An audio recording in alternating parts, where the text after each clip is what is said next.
In this video, I'll show you how to reset universal remote on LG TV. Step 1. Remove and reinstall batteries. Remove one battery from your remote, press any button to discharge it completely, then reinsert the battery. The LED should blink twice. Step 2. Activate factory reset.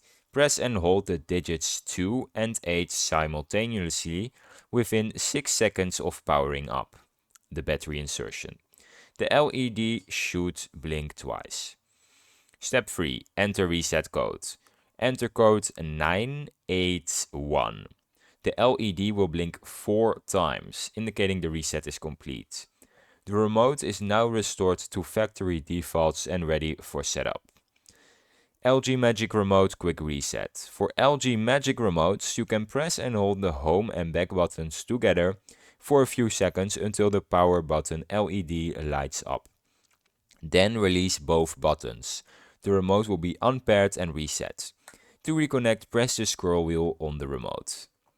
And that is how you reset your universal remote on LG TV. If you found this video helpful, subscribe. Do it now. Ho ha ha!